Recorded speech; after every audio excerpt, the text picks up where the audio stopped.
everyone. Welcome to the Make Space for More podcast, where we talk strategies for growing and scaling your business in a way that's authentic and aligned for you.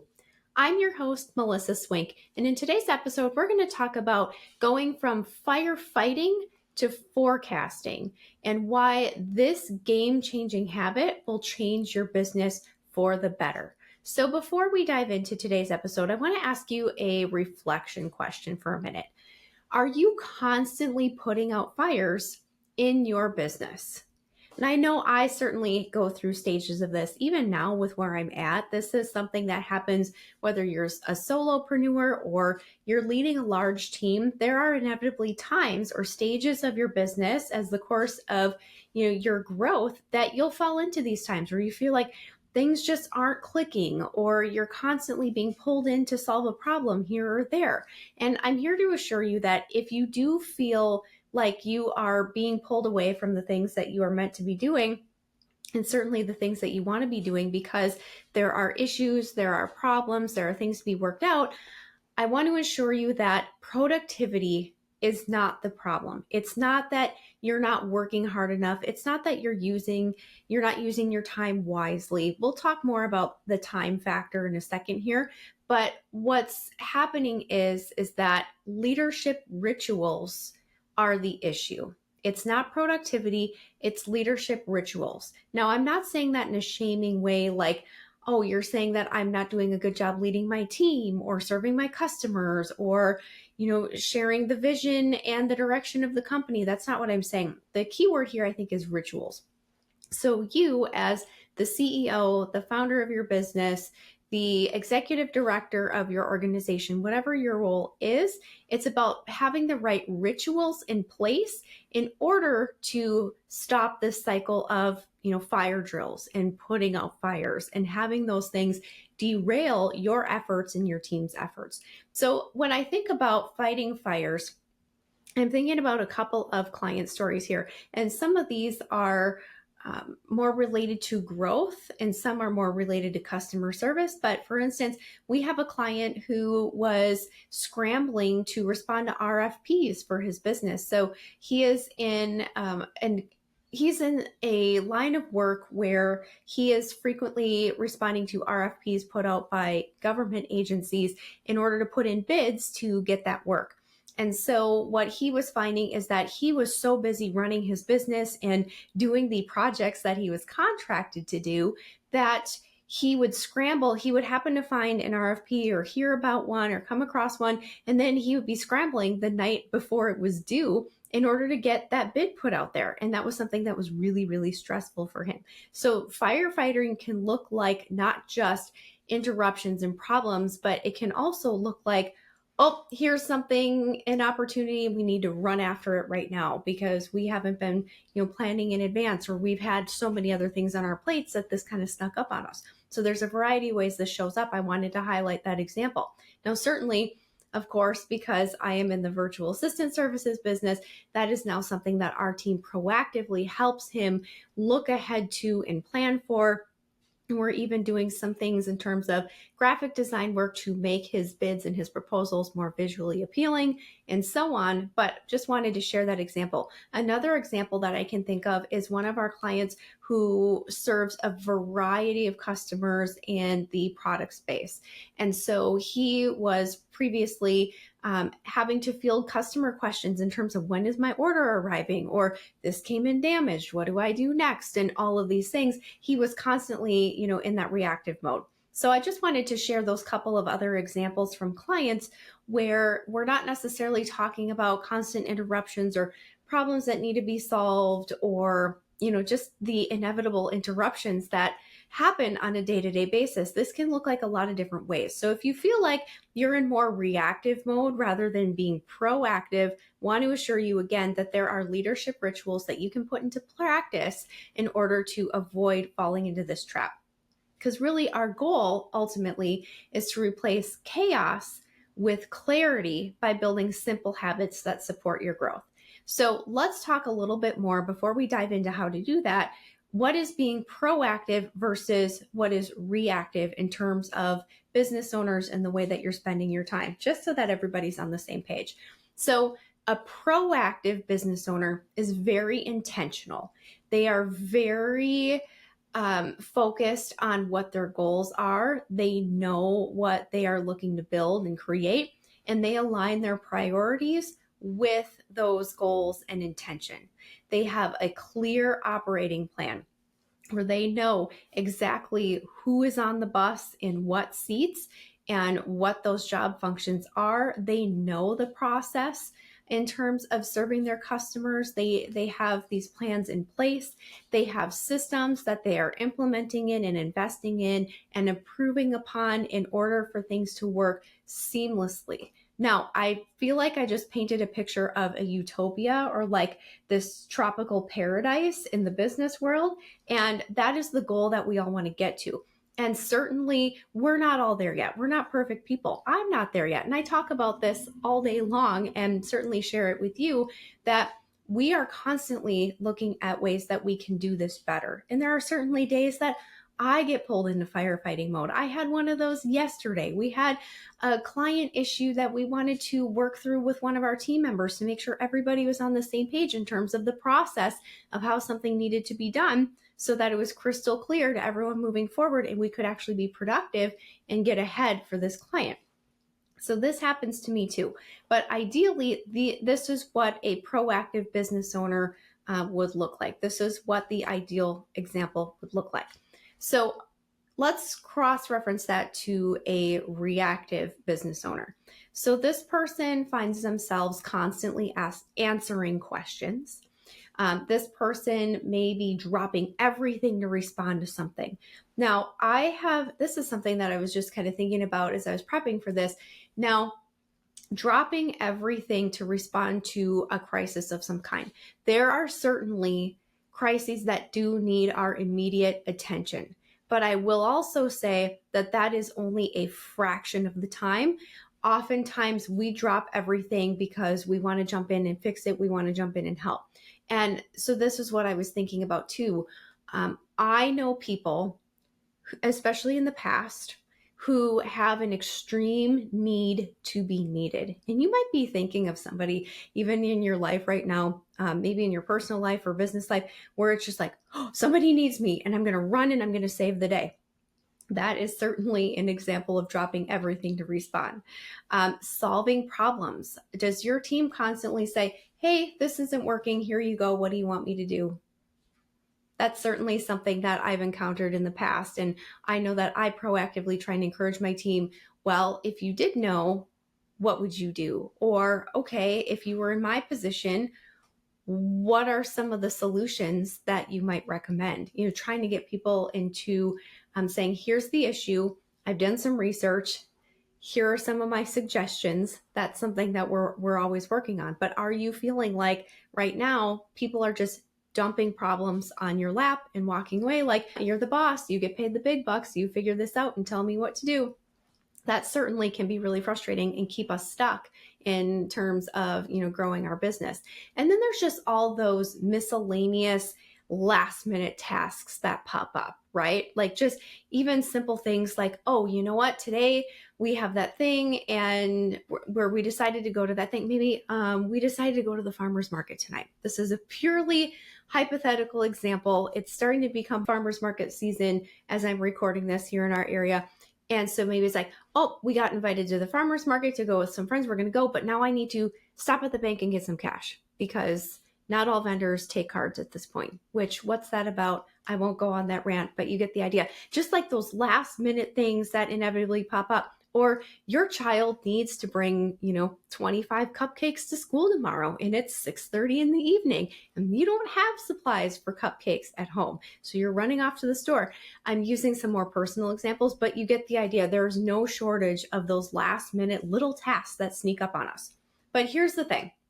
As I'm describing these reactive moments, and these show up in a variety of ways, many more than I even just listed here, the issue is that being in reactive mode really limits your growth. It certainly derails your focus, your overall effectiveness, and job satisfaction. So I'm not talking about just you personally. I'm also talking about how this affects your team or even the vendors that you work with. If things are constantly feeling like they're in flux, or if it feels like there are constantly things going wrong, that really starts to wear you down after a while. And we're going to talk a little bit more about that as we continue on in this episode of how that really affects us.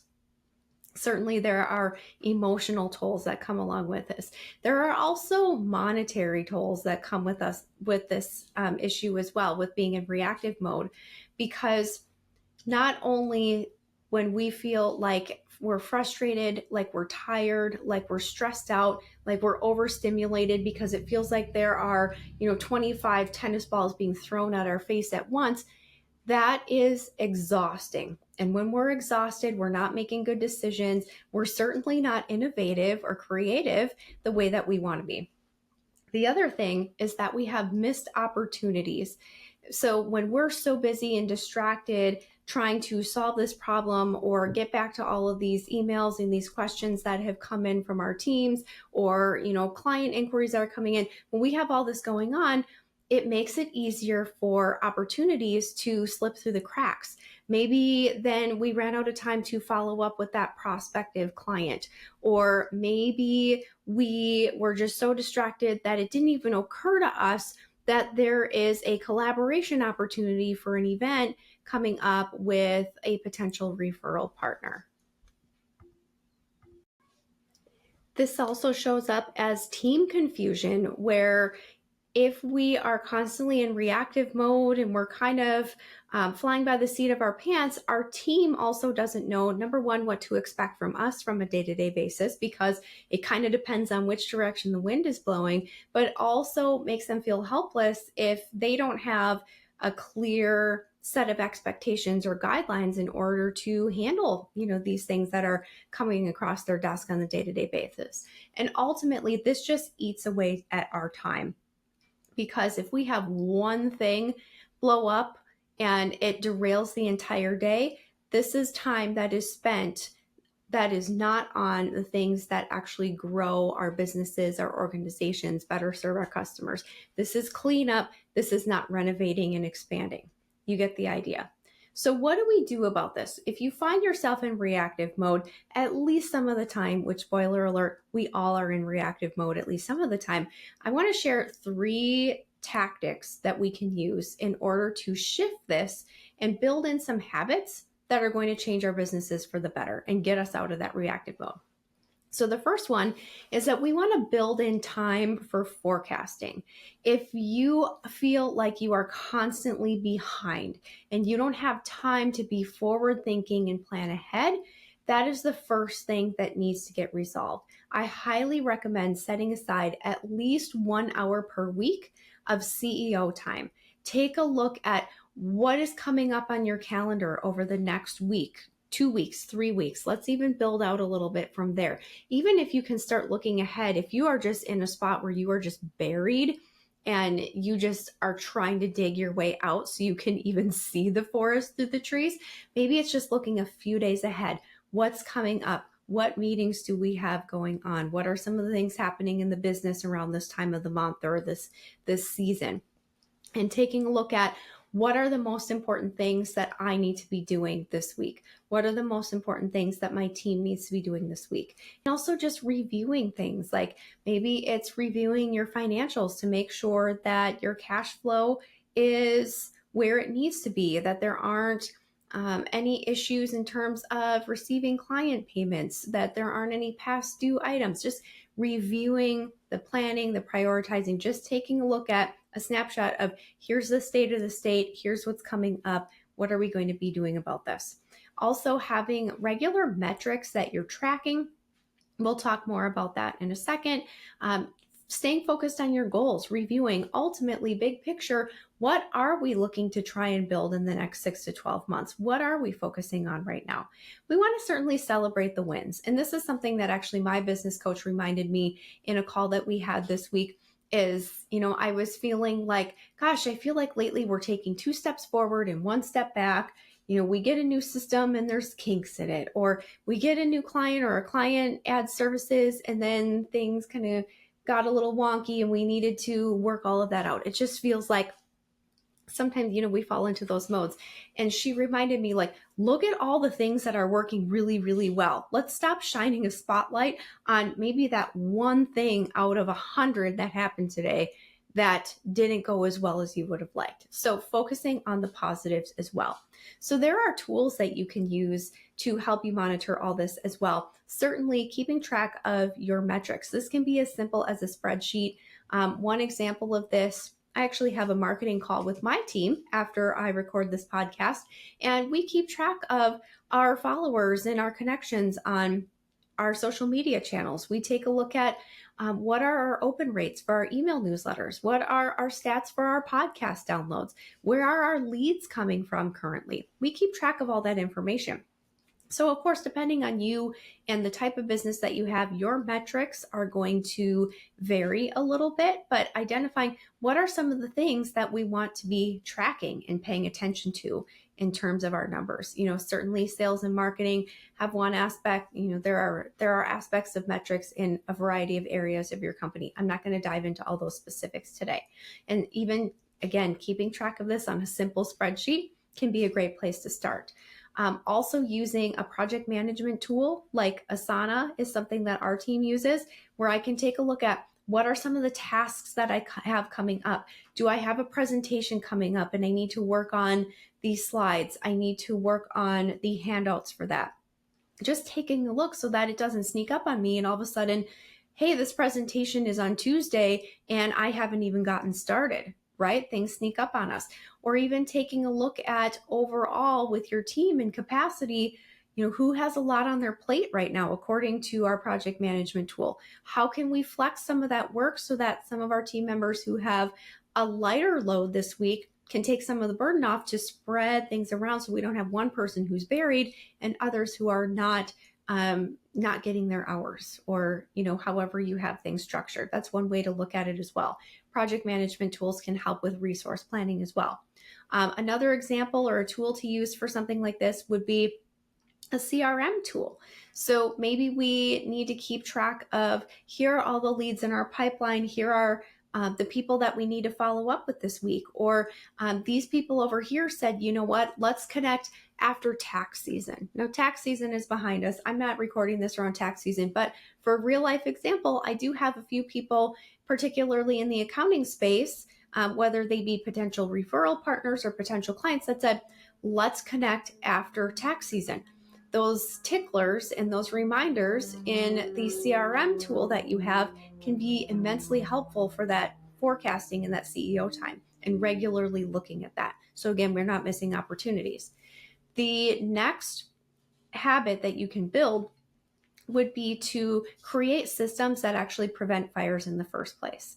So I know people start to tune out when I say systems, but I can tell you that there are easier ways of doing this. More and more, we can use AI tools to help us build out our processes and procedures and streamline operations. There are so many great ones, but really what we want to do is we want to identify what are the repeatable processes that are happening in our businesses. This can look like things like client onboarding. It can look like content creation, sales follow-ups, invoicing, paying bills, all the different things that have to happen on an ongoing basis. What are those things? And then from there, we want to take a look at, streamlining those things so that the process is much more efficient. I actually just had a session with one of my senior VAs yesterday looking at our team payment process. And so what we did was we just took a simple Google sheet and we did kind of a brain dump of, here's the process as it is right now. Here are some of the issues that are coming up in this process. And then we identified ways to change it a bit and make it just so much easier for everyone involved. Highly recommend walking through your processes with another person to get an extra set of eyes to help you identify, have you ever thought about doing it like this? Or have you ever thought about starting here first as, the first step, and then move on over here so we don't run into trouble later on? It's a great thing to do when it comes to streamlining your processes. And then, of course, we want to document those. And maybe it's not necessarily creating a document per se. Maybe it's recording a screen share video. This is how to do X, Y, and Z. And just talking through the task as you're doing it. There's lots of ways that we can quote unquote document our processes. Looking for opportunities to automate whenever possible. I have lots of podcast episodes on systems and processes and automations.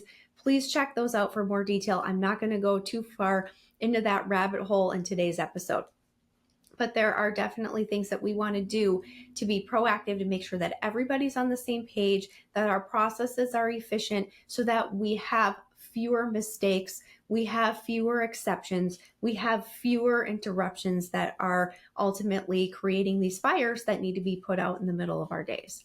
Okay, and the last habit that we want to work on in order to get ourselves out of reactive mode is, communication habits that keep you in control. Because as much as we want to have control over our time, which ultimately gives us the freedom to create and build our businesses, is we want to maintain that control. So we have control and freedom. I think it was Marissa Reether and I were talking about in our episode that control and freedom are kind of opposite sides of the same coin. So what we want to do in order to maintain control of your time so that you are free to grow your business is that we want to have regular team check-ins. So as I mentioned, I have a marketing call with my marketing team. I have a regular call with my executive assistant. I have monthly one-to-ones with my senior VA team. These are all regular team check-ins that help us mitigate. Here are some of the things that have been challenging. How can we improve upon this and make this better? Or how can we make sure that everyone is on the same page in terms of what types of social media content and email newsletters need to go out in the coming month? We want to have weekly agendas. What are we focusing on this week?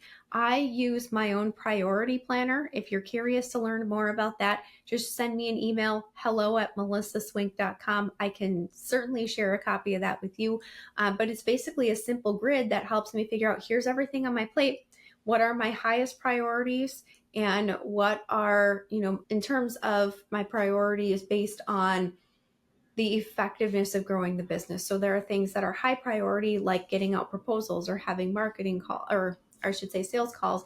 And then there's also the pieces that this will grow my business eventually. So recording a podcast or having a call with my marketing team or drafting up my message for this month's email newsletter. That kind of goes in that bucket. And then there's a business management bucket, which involves things like meeting with my bookkeeper or reviewing our, cash flow at this point in the month, things like that. And then there's just the miscellaneous things. And it helps me kind of plot out my time. In terms of communication, kind of going back to those communication and the habits that we're building, having office hours where you have a certain time, maybe every day or throughout the week, where your team can have, just ad hoc meetings with you when they want to bounce an idea off or they want to have a conversation with you. That way you don't have I've realized that, I have a virtual team. And many of you probably do as well. But think about in an office, or if you used to work in an office, how many times you would have somebody kind of poke their head in your cubicle or poke their head in your office and kind of knock on the door like, got a second, that sort of thing. So we want to have less of those and we want to have more office hours. Like, from the hours of 2 to 3, you are welcome to bring whatever you need my help on. That's, setting boundaries around your time. It's reducing distractions. So some of the tools that I love to use distractions, I've talked about these on the podcast before. For my email, Boomerang. So that basically pauses my inbox from receiving new mail. So once I kind of triage my inbox through in the morning and respond to things that need to be responded to in a time-sensitive manner, I pause my inbox and then I don't have the distraction of new emails coming in. I put my phone on do not disturb so I don't have my different pop-ups and things going off as I'm trying to have my focus time. So building in those habits around communication will go a long way in terms of keeping you out of reactive mode, especially when it comes to interruptions. So All of that being said, I highly encourage you to take one action step this week, which is to block 1 hour to do a CEO session. Start planning ahead. Start looking at your days ahead, your weeks ahead, or even your months ahead, depending on, how you're feeling in terms of preparedness and readiness for the upcoming days and weeks. I also have a very special gift for you. Just for those who are listening to today's episode, we have put together, based on this information that I just shared, a firefighting to forecasting checklist. It's a simple one-page checklist, just helps you go through, here are some of the things that I need to be focusing on, here are some of the habits that I need to build, and so on. So if you're interested in receiving a copy, go to melissaswink.com/firefighting and you'll be able to grab that download. Thank you so much for listening to today's episode. I'm so appreciative of your support, and we will be back next week with another episode of Make Space for More. Have a wonderful day. Thank you for tuning in to another episode of Make Space for More. We know these insights are valuable, and we hope you are inspired to keep growing your business beyond you. Remember, growth is a journey, and you don't have to go it alone. Until next time, keep automating, delegating, and elevating your business. This is Melissa Swink, and I'll see you on the next episode of Make Space for More.